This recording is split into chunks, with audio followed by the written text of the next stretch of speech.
A deceptive calm. In the vast reaches of space, the UES Ascendant cruised silently through the void. To the untrained eye, the Earth ship appeared unremarkable, a dull gray cylinder with minimal external features. However, beneath its unassuming exterior lay the most advanced technology humanity had ever created. Captain Olivia Prescott sat calmly in her command chair, her sharp green eyes scanning the holographic displays surrounding her. The bridge crew worked efficiently at their stations, monitoring the ship's systems and the space around them. "Captain, long-range sensors are picking up an unknown fleet approaching," reported Lieutenant Commander Hikaru Sato, the ship's tactical officer. "Based on their trajectory, they appear to be heading straight for Earth." Prescott leaned forward, her brow furrowed. "Do we have any information on the composition of the fleet?" Sato shook his head. "Negative, Captain. Their ships don't match anything in our databases."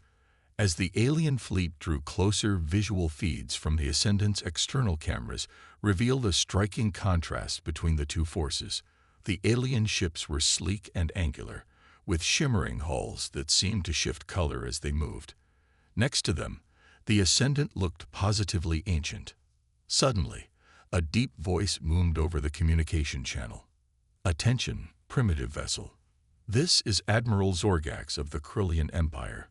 Your pitiful planet has been selected for annexation. Surrender now, and your integration into our empire will be relatively painless." Captain Prescott stood, her posture confident and unwavering.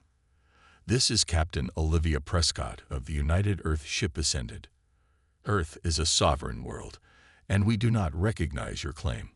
I must insist that you withdraw your fleet immediately." Laughter echoed through the channel. "You insist? How quaint.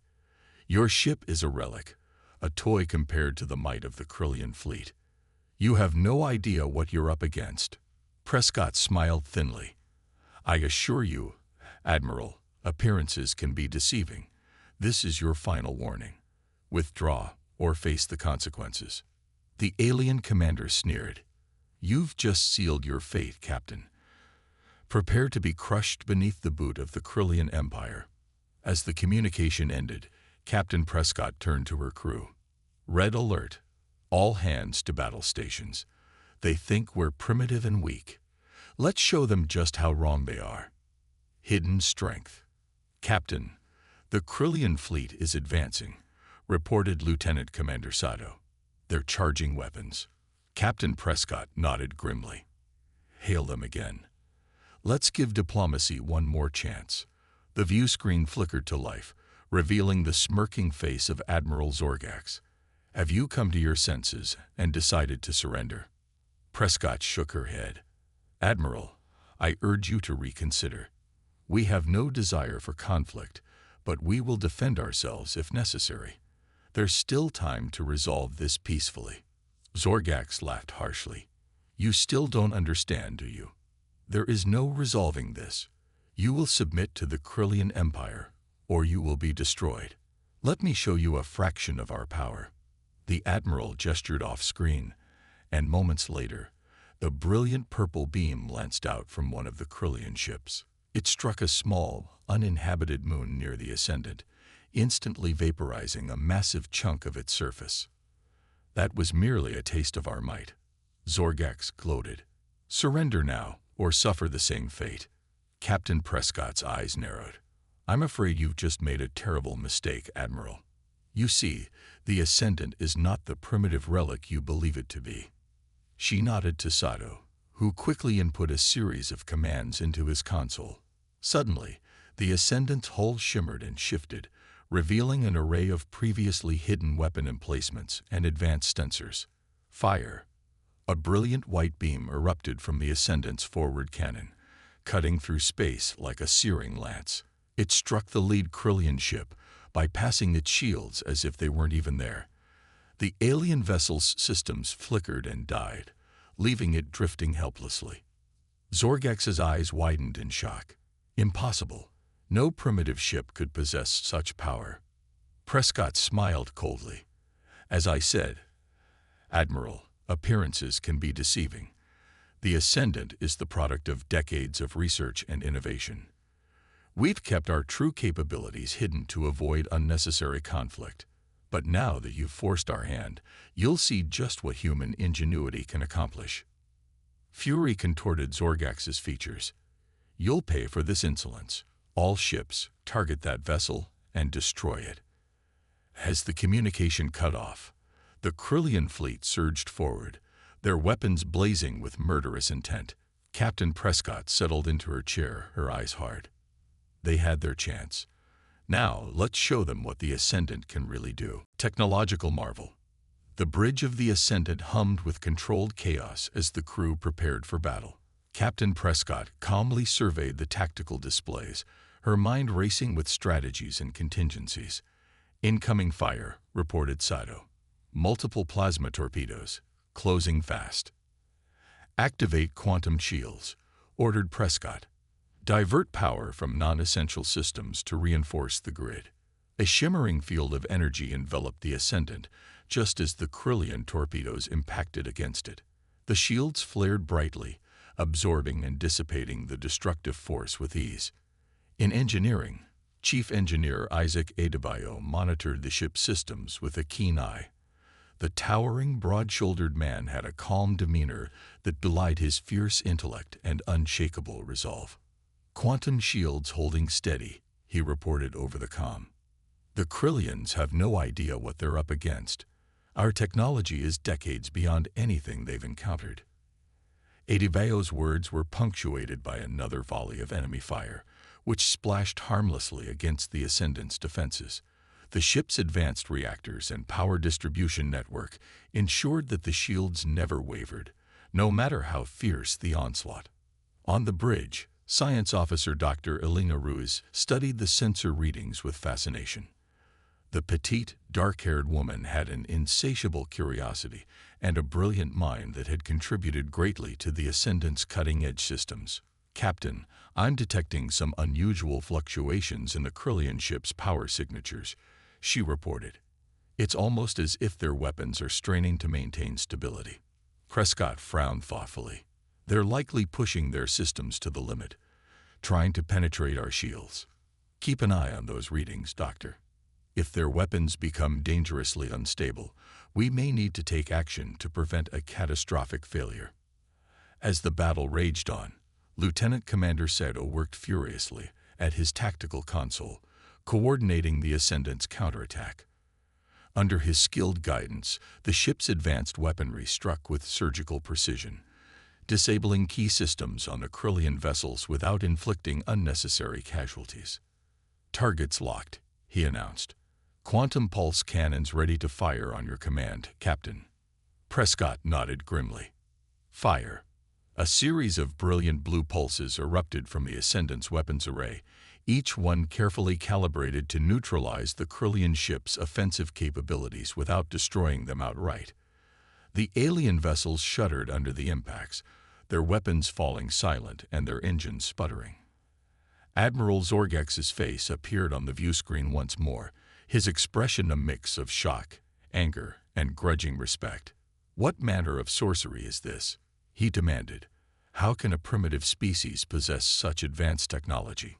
Captain Prescott leaned forward, her voice calm but firm. It's not sorcery, Admiral. It's science.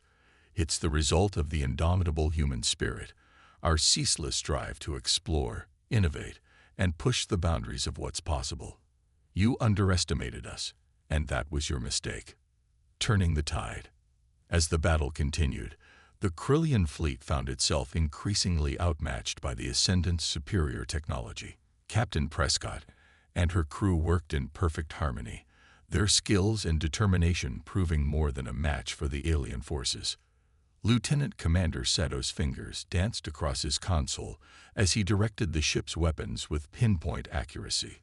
Quantum pulse cannons and phase-shifting torpedoes struck the Krillian ships in rapid succession, disabling their engines, weapons, and shields without causing a single casualty. Target's propulsion systems offline, he reported, a note of satisfaction in his voice. They're dead in the water, Captain.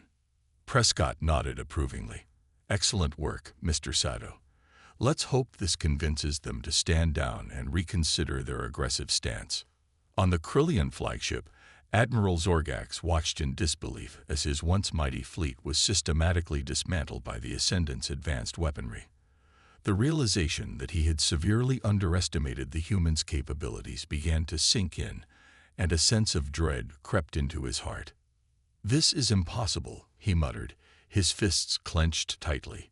"We are the Krillian Empire. We have conquered countless worlds and brought entire civilizations to their knees. How can a single primitive ship do this to us?" As if in response to his words, another volley of quantum pulses struck his ship, sending tremors through the deck plates and causing consoles to spark and flicker. "Admiral," one of his officers cried out, "our shields are failing. We can't take much more of this." Zorgax gritted his teeth, his pride warring with the undeniable reality of his situation. "All ships, fall back and regroup," he ordered, his voice tinged with reluctant acceptance. "We need to reassess our strategy." As the Krillian ships began to retreat, some limping away under the power of their damaged engines, others drifting helplessly, Dr. Elena Ruiz spoke up from her station on the Ascendant's bridge. "Captain, I'm detecting a dangerous instability in the Krillian ship's power cores," she said, her brow furrowed with concern. "If they continue to push their systems like this, there's a high probability of a catastrophic overload." Prescott's eyes widened. "Are you saying their ships could explode?" Ruiz nodded gravely. "Yes, Captain. And given the size of their fleet, the resulting blast could be devastating, not just to their own ships, but to any nearby planets or colonies." The captain's mind raced, weighing the options before her. She knew that the Krillians had brought this upon themselves with their aggression and their refusal to heed the Ascendant's warnings. But at the same time, she couldn't in good conscience allow them to unwittingly destroy themselves and potentially countless innocent lives. "Hail the Krillian flagship," she ordered, her voice firm with resolve. "Let's give them one last chance to stand down before it's too late." A desperate gamble. As the communication channel opened, Captain Prescott faced Admiral Zorgax once more. The Krillian commander's face was a mask of anger and frustration, his pride clearly wounded by the unexpected turn of events.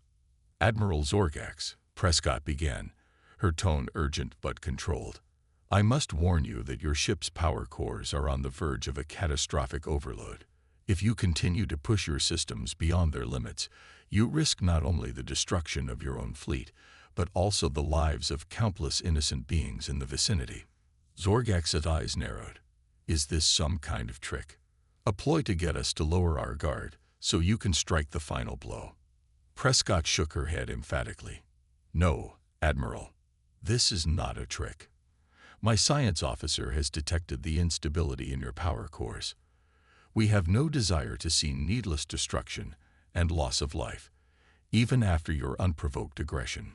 For a moment, a flicker of doubt crossed Zorgax's face. But then his features hardened once more, a look of stubborn determination settling in his eyes. "The Krillian Empire does not take advice from our enemies," he snarled. "We will not be cowed by your threats and lies. All ships, divert all power to weapons. We will destroy this human vessel, even if it's the last thing we do." As the communication cut off, Captain Prescott turned to her crew, her expression grim. "They're not listening. They're going to push their systems until they blow." On the bridge, the Ascendant's AI, ARES, spoke up. "Captain, I have calculated the probable extent of the blast radius. If the Krillian fleet's power cores detonate, it would encompass several inhabited star systems, potentially causing billions of casualties." Prescott's jaw tightened. "We can't let that happen. Ares, is there any way we can contain the explosion if it comes to that?" There was a momentary pause as the AI processed the request. "It may be possible, Captain. If we reconfigure our quantum shields to project a containment field around the Krillian ships at the moment of detonation, we could potentially absorb and redirect the blast energy." "But that would mean dropping our own shields," said Lieutenant Commander Sato, his eyes widening. we'd be vulnerable to their attack.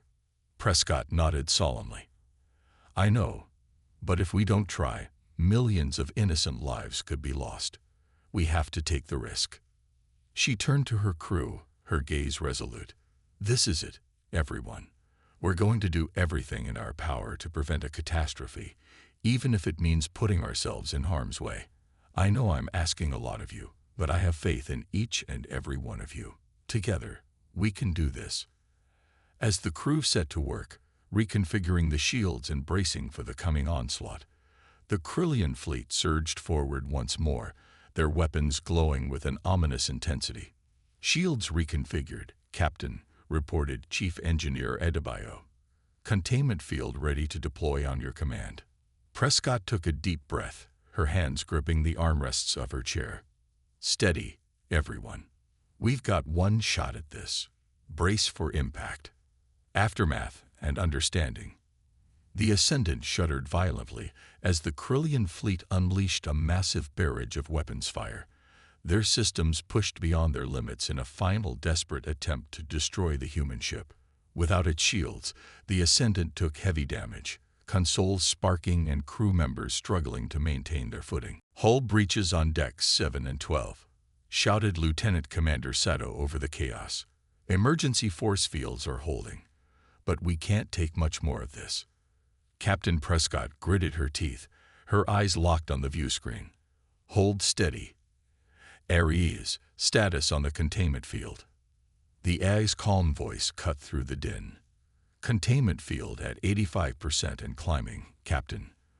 The Krillian ship's power cores are reaching critical levels. Detonation imminent. Prescott's knuckles turned white as she gripped her chair. All hands, brace for impact.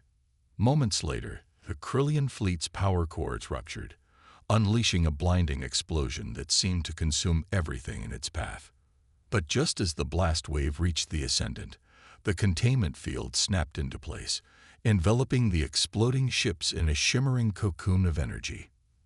The Ascendant rocked and shuddered, its hull groaning under the strain as the containment field absorbed the titanic forces of the explosion. For several seconds that felt like an eternity, the ship and its crew were tossed about like a leaf in a hurricane. And then, as suddenly as it had begun, it was over.